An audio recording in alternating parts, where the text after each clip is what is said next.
Hey guys, welcome back to my channel. It's Jovi. Today, we're not doing a vlog like I usually do. I really am excited to do this video on how to become more productive. I'm gonna give you guys realistic and my experience stuff. But anyways, let's dive right in. We're gonna start off extremely strong, but then the rest will be like more chill.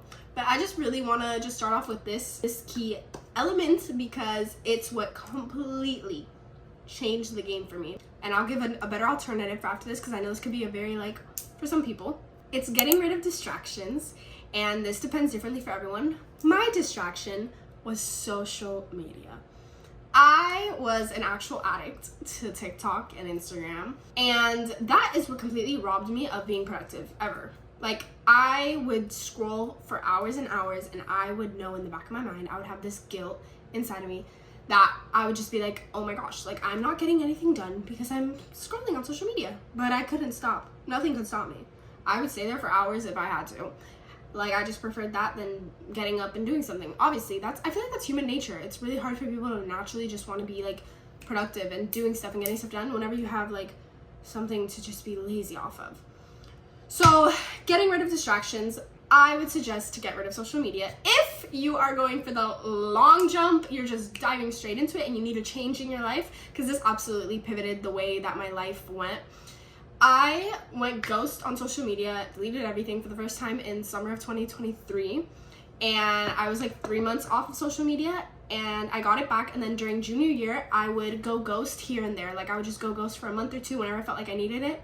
And right now, I don't think I've had social media for 5 or 6 months long, because I feel like I've just gone ghost so many times now that I'm really used to it. And I was highly addicted, guys. If I could do it, literally anyone else could. Because if you told me I would be like this, not even having Instagram right now, I wouldn't believe you.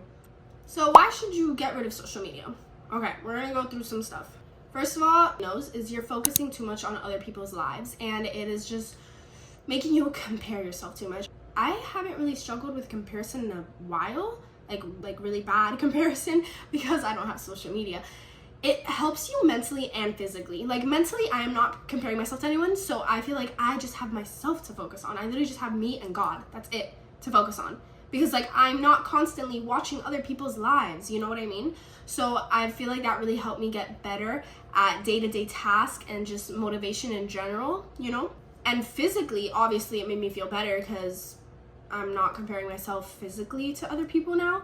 So it's I really just see myself and my friends every day. So it's just it's different. It's different than constantly being in your room and seeing everyone, so many different people from the world, and just seeing how beautiful they are. Or they have this, I don't have that, and it's just too much comparison physically, and it all just isn't good for mental health. I think this is a basic. We all know this. Okay, this is one of the most key things I learned. Okay, when you delete social media, you will become so bored because you have nothing really to do. Something you were so used to doing every second that you were just bored, grab phone, social media there, TikTok, Instagram, whatever. Now that you don't have that, when I tell you, you will start getting bored, that it will make you become productive. Not even if you don't want to, you will just start becoming productive. You have nothing to do. You start randomly cleaning your room because you're that bored. You start doing this because you're that bored. If you don't want to take that extreme of a measure, I have a little other option, which is basically the same thing, but just temporary. Whenever you feel like you have to get done a task, let's say homework or study for a test, and you just can't do it, it's really hard to be productive in that moment and actually get to your studying hours and finishing that homework, just put your phone away. I would do this before I deleted social media. I would literally put my phone away in my dad's office, all the way across over there, and turn it off, for nothing to come on, do not disturb, everything.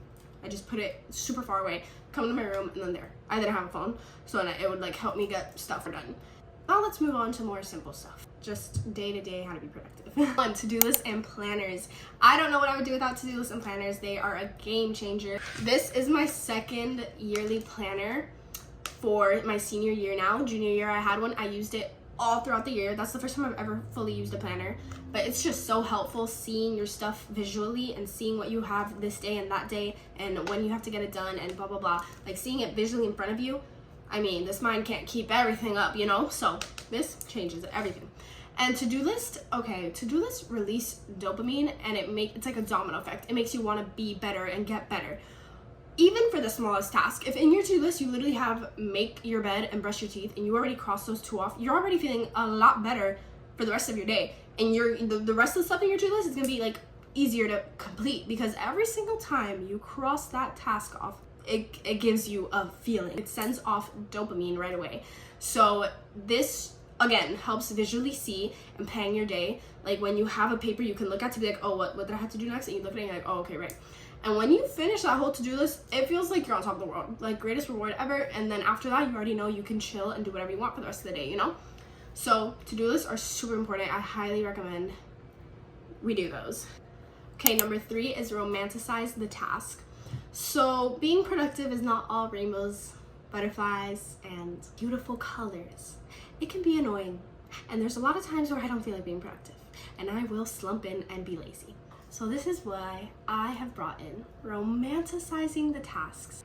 What is this, you may ask? Okay, well, it's basically having your task not be a chore, but like romanticized. Like it'd be more, instead of a chore, like a mood. For example, if you have to clean up your whole room, like your room is a mess and you have to like be productive in that way and just clean it all up. First of all, look good, feel good. Sometimes I feel like when I just got out of bed and my hair is messy, my breath stinks, and I just like first thing in the morning I have to like clean up this room because it's a mess, whatever. I feel like being in that state and my face is tired, it just doesn't help. So look good, feel good. I could wash my face, brush my hair, clean my teeth, maybe just curl my lashes, I don't know, put on a cute like comfy set, just look cuter, and you're already gonna feel your body, yourself, you're gonna feel more like up and ready and clean and like prettier. So then you get to do the task in a better mood and you feel better in yourself, you know? Music, you could play some good music on your speaker, your headphones, whatever music you really like, and it really helps you be motivated and just get the task done, and it makes getting the task done easier, like because you're jamming out to your favorite music. You could light candles, open your windows, make it all look better, all prettier in general, just romanticizing it really. Another example, you have to read a book, or you should read this book or some pages of this book, whatever, because like you need time off your phone, I don't know, whatever.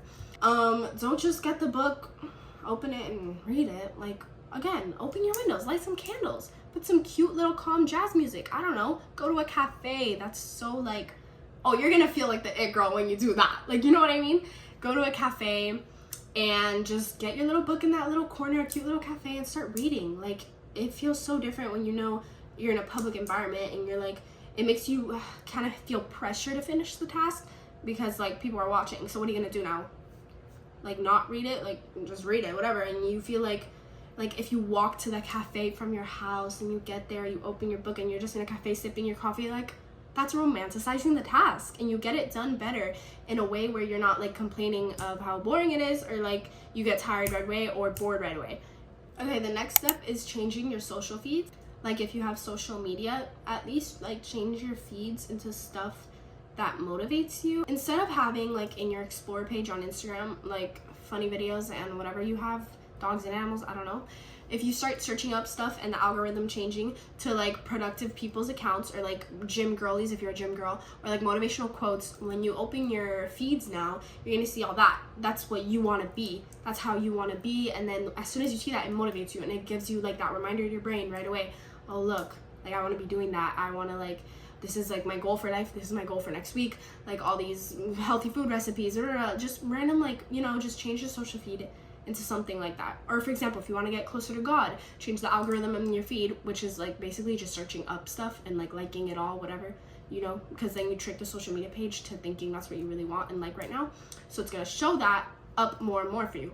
So for example, if you want to get closer to God, you search up a ton of Christian creators and Bible stuff and Bible quotes, whatever. And then as soon as you open your feed, that's the first thing you're going to be seeing. So you're going to be instantly reminded of that, and then that could maybe motivate you to like open your Bible today or pray. Okay, learn something new. It kind of goes with like having a base motivation. Okay, what do I mean by this? For example, you can learn or do something new. Like you can start going to the gym. You can start doing stretches in the morning in your house. Just put out a little mat, do stretches in the morning. Just small stuff. Reading your Bible if you want to get closer to God, let's say. These little stuff will be like bases. Like for example, right now during summer, I don't really have like like school tasks to be worrying about. Like when I'm in school is my main task, right? So then my main task right now is like the gym. That's like the main thing that when I get it done, I'm like, oh, okay, I know I got my base like thing done today, like my base motivation, the thing that I really want to be doing, and I'm glad I did it today. But yeah, just in general, learning something new, it's gonna like help you have more motivation to become better, be a better version of yourself, be that productive girl, because it's gonna be something different, it's something new, and everyone likes new stuff, right? So whether that be literally painting or doing pottery or something, because this also falls into the category of like taking time for you, that self-love, that self-care for you. This is very important in becoming a more productive person too, and having a better agenda, regimen. So in those to-do lists and in those daily tasks and every day, it's just a process, you know, little by little you will get better, and this journey of self-improvement. And for me, it's always been that, like, I'm really big on like wanting to be productive. Like I want to like do better every day and get stuff done every day, that it just makes me feel better about my life and the direction that it's going into. But it's little by little, really.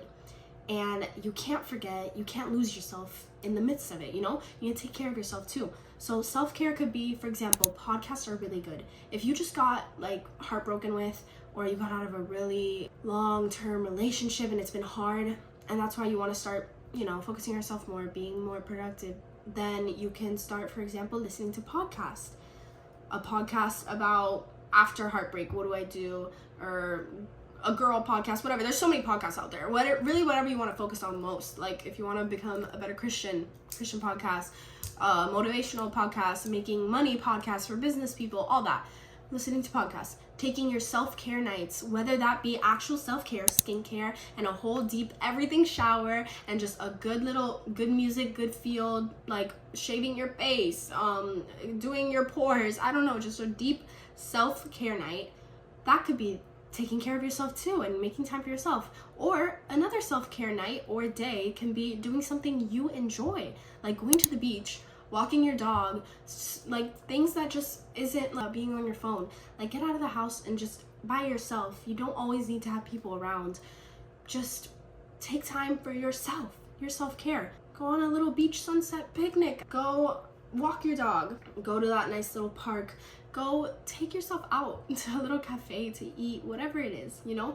And it's okay to do it alone. Like it's okay to take care of yourself and be by yourself. You know, it's important spending that time one-on-one literally with yourself, because you get to learn more about you, and you get to really, it's just good for your body, for your mental state, for your mental health, everything and above, like really. Okay, another tip I give and I live by, waking up early. So it's just nice to have that own time by yourself in the morning and really get to do everything slow and easy and ready. Waking up early in summer, it's amazing, but I think genuinely waking up early is a really important way to become a better you, more productive you.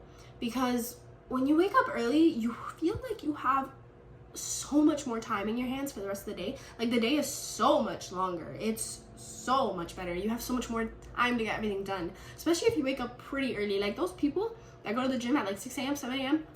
Oh, I applaud you. That's amazing. Like that feels good to do that, knowing that the basic rest of the world is asleep, but you're up and you're getting your health right and you're taking care of your body. And it doesn't obviously have to be to that extent.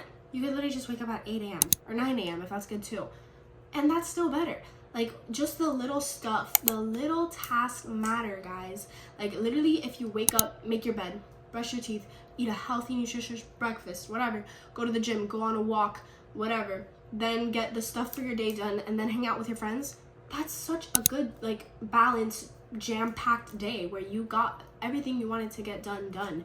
And when you finish crossing off that little to-do list of your like priorities, and you get to just be free the rest of the day, and you can hang out with your friends and you can do this or that, whatever's on your free time, it feels good. That's really, like, that's the thing about productivity. It's a balance. It's what makes you feel good, and you just don't want to have guilt at the end of the day. For me, I feel guilty when I rot in bed every day, and it happens here and there, but me personally, I just feel guilty because I feel like there was so much potential in the day and I didn't take advantage.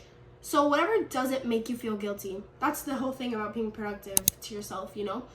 You are being productive in the way that you are getting done what you need to get done, so you don't feel guilty, you know? and you feel like you did good today and you're getting better. 1% better each day, that equals up to 100% eventually. But 1% worse every day, it's gonna be negative 100%. Like, but yeah, that was just my last point. That small tasks matter. It's all about getting 1% better each day, you know, and just, it's a domino effect again. Even if it's like small tasks, like what I said, waking up and brushing your teeth, making your bed, that will eventually lead to a domino effect. You'll feel better and better, and you'll want to get the next task done. Also, talking about that, whatever's the worst thing, that like the thing that you really don't want to do but you know you need to do, just get it done first. Like literally, oh, one of my other vlogs was about that. It was my getting out of bed rot with me vlog, whatever. I did not want to do like my college app stuff like really bad, but I know I had to. So that's the first thing I did in my to-do list, and I got it out the way, and I spent like 2 hours on it, and that there, like I felt the pressure off of me as soon as I finished it. And it doesn't really matter in the moment. When you already get in the moment, when you sit down and just do it, then you're just doing it. So it's like whatever, the time is passing, and like next thing you know, you're done doing it. And you're like, oh my gosh, and you feel so much better because you got that task done. You felt like that productive dopamine. Like really, I've gone through it all with this. Like I really have. I've had my productive phases in my life, and then I've had like my unproductive phases. I really have. And it's a process, and again, it's just getting better each day, and just having the will is the first thing. Even clicking on this video was already like the will, the first step, the motivation, and then you just have to get it done, you know? So yeah, it's just the matter of the fact of like going to sleep that night and seeing how you felt really. Did you go to sleep last night, whatever, saying, dang, I wish I could have done more today, and like I should have done those things I know I needed to do? Or do you want to go to sleep that night being like, oh my gosh, I'm so glad I had a productive day today, and I got everything I wanted to done, or at least most of it done, and I just feel so much better about myself. Like it really all comes down to your mental health, mental well-being, and I really hope these tips helped.